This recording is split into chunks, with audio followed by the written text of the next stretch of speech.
Point number 1, a planet crossed the path of the Earth. Point number 2, solar flares erupted. Point number 3, storms came with electrical sprites. Point number 4, tectonic plates moved. And point number 5, water from the oceans engulfed the land.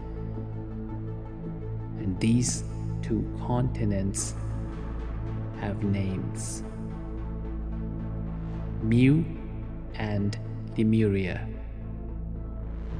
These 2 hosted hyper-advanced civilizations.